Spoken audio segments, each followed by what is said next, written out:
Azoospermia. దాని గురించి నేను ఈరోజు మాట్లాడతాను. ఏజోస్పర్మియా అంటే ఏంటి అంటే సెమెన్ అనాలిసిస్ చేసినప్పుడు నో స్పర్మ్స్ అని వచ్చాయి. సో దానికి ఏం చేయాలి, ఎట్లా ప్రొసీడ్ అవ్వాలి, అదే నేను ఈరోజు మీతో మాట్లాడతాను. సో ఒక్క శాంపుల్లో మీకు నో స్పర్మ్ అని వస్తే అది మనం డయాగ్నోస్ చేయము, అక్కడ ఫుల్ స్టాప్ పెట్టము. మనం ఇంకొక శాంపుల్ కూడా తీసుకోవాలి. తీసుకొని మళ్ళీ రిపీట్ శాంపుల్లో కూడా మనకి నో స్పర్మ్ అని వస్తే మనం నెక్స్ట్ ఏజోస్పర్మియా అనేది కన్ఫర్మ్ చేసుకుంటాం. సరే, ఓకే, లైక్ ఏజోస్పర్మియా వచ్చాయి, వాట్ టు డూ. ఇప్పుడు నేను through my own sperm genetical father అవ్వడానికి కష్టం అంటే కష్టం అని చెప్పడానికి కుదరదండి. ఇప్పుడు ఏజోస్పర్మియా అనేది దేనివల్ల వచ్చాయని చూడాలి. చాలా కారణాలు ఉంటాయి.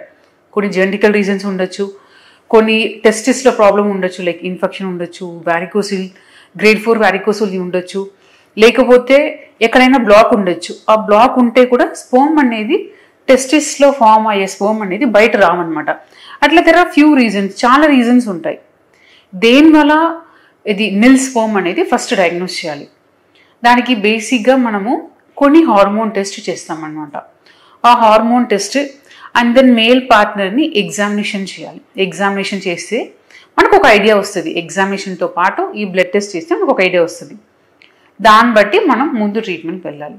ఫర్ ఎగ్జాంపుల్, ఇప్పుడు బ్లాక్ ఉన్నాయనుకోని, యూజువల్గా ఏజోస్పర్మియా అంటే మీరు మీ ఓన్ స్పర్మ్ ద్వారా బేబీ ఫామ్ చేసి ట్రై చేయాలని అనుకుంటే IVF is the only option అండి. బట్ కొందరు ఐవీఎఫ్ కాస్ట్ ఎక్కువ పడుతుందని like they will opt for IUI అనేది చిన్న పద్ధతి. సో చిన్న పద్ధతిలో ఓన్ స్పర్మ్ ద్వారా మనం ట్రై చేయడం కష్టం అన్నమాట.